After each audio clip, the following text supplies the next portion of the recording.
Should your next luxury car be a diesel? Well, I'm not so sure, but companies like Audi and BMW certainly are. And that's why we've got these two oil burners right here. You may be skeptical, but I'm sold, especially when it comes to the Audi A6 TDI and the BMW 535D. Both of these cars represent excellent value due to their fuel-efficient engines and fun-to-drive nature. But they are expensive, even for mid-sized luxury sedans. So, which one is better? And is diesel really refined enough for your next luxury car? Let's find out.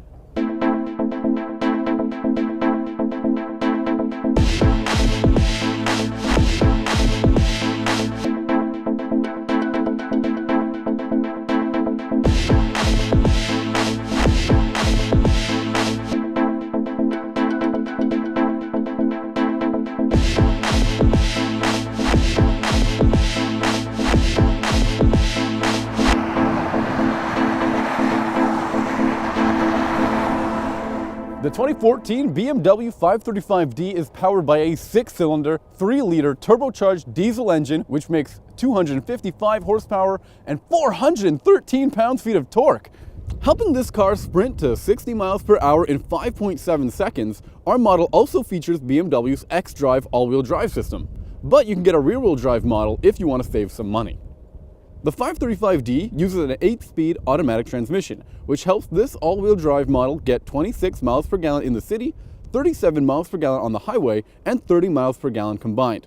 Right now we're seeing 29.5 miles per gallon. Starting at $57,525, rear-wheel drive 535Ds cost just $1,500 more than their gas-powered sibling.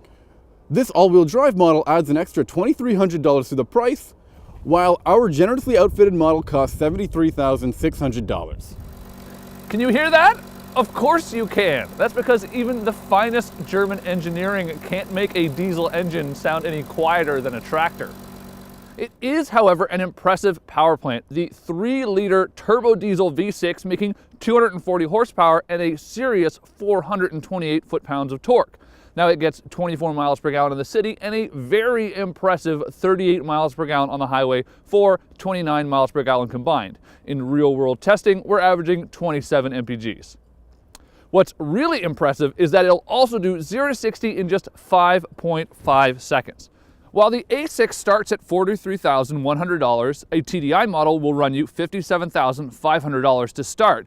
However, our test car is well equipped and comes all the way up to $76,500. Now, in case you can't tell, the polar vortex is frost biting my face off. So enough about German engineering, and let's get inside and talk about German luxury.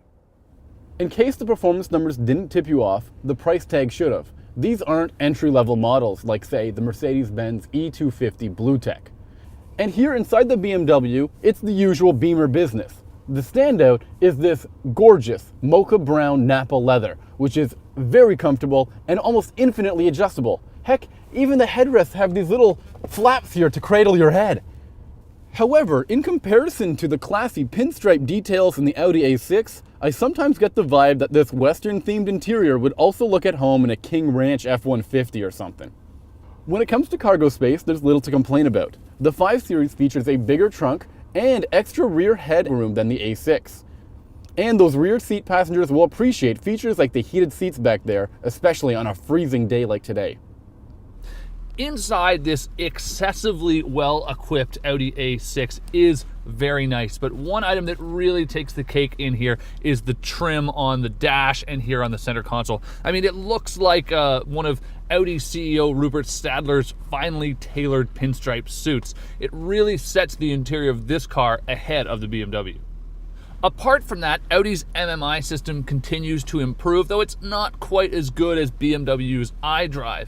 If there's anything I don't like in here, it's that the engine ignition button is way over here, kind of like an afterthought. If it's going to be a sporty car, you really kind of want it up on the dash, somewhere to give you a feeling that you're in control of this machine. Otherwise, in here you'll find features like a drive mode selector to help customize your driving experience, as well as the latest version of Audi's heads-up display, which actually sits a bit higher up in your view than in most other cars I find, and it's actually nice. It's just below your line of sight, so you don't have to look far away at all. There's also a night vision system in here, which is really very useless, and you've got this little control pad here on the center console. Now, there are radio presets, and that's nice, but you can also use it to actually write out letters and spell navigation instructions, which really just seems more like a gimmick to me. And I can't help but mention the Bang & Olufsen sound system. Remember that $76,500 asking price? Well, $5,900 of that is just that audio system. Now for those keeping score at home, you'll notice that the BMW has 15 more horsepower than the Audi A6, but 15 less pounds-feet of torque. Talk about a stalemate. But it doesn't really make that big of a difference in the real world. Now manufacturer-provided data says that the A6 is faster to 60 than the BMW. But really, 0.2 of a second difference isn't going to be noticeable on the street. Now the engine in this BMW was far more refined than the one in the Audi, and there's virtually no turbo lag, there's tons of torque available down low. You're really going to enjoy this no matter what. And if it was my money, I'd really pick this over the 4 or 6 cylinder versions of the 5 Series. I mean really, the value is all there. You're just paying $1,500 more for the diesel engine, and you get significantly better fuel economy. But we have to address the V8 that's also available in the 5 Series. If you can afford that, I'd go for it, because it also means you can pay up for the fuel. Now, even though this has a diesel engine and weighs way more than 4,000 pounds, it still feels like an executive sports sedan. You just flip this dynamic driving controller into Sport or Sport Plus, and the car feels very responsive. And I absolutely love the direct feel of this heavy steering. It's awesome. The good news is that when driving this car, you don't hear the diesel. Although the bad news is you do feel it. It kind of rumbles through the chassis like a train past a cheap motel. It's most noticeable on the downshifts, especially from speed. When you slow down, every single time the transmission gears down, it just sends this shudder right through the entire car. At least with all that shaking and rattling, there is plenty to get you rolling as well. With all of that torque, it has great pull off the line. Still, it's not quite as satisfying to drive as the gasoline supercharged V6, which, by the way, costs $2,400 less to buy and is actually faster to 60 miles an hour, doing it in just 5.3 seconds. The A6 still feels like a large car. In fact, it feels bigger than the midsize and more like a full-size sedan. Now, the nice thing is they've actually added a lot of stuff to make it sporty. It's got that sport suspension on it, it's got large 20-inch wheels and low-profile tires, so as a result, it doesn't have a lot of body lean in the corners. But at the same time, it still just feels really big, and you do get the downside of that sport suspension when you go over some bigger bumps. You really feel those big thuds through the car. Otherwise, I do take issue with the car's variable steering system. Much like pretty much every other Audi on the road, it is a bit unnatural feeling, especially at low speeds. I find that when you go around a corner, you're driving in suburbia or in the city, the car seems to almost increase the rotation when you haven't added any more steering into it. And it's just sort of a bizarre feeling, and one that I've never really liked about Audi's steering system. So Colm, are you a diesel convert yet?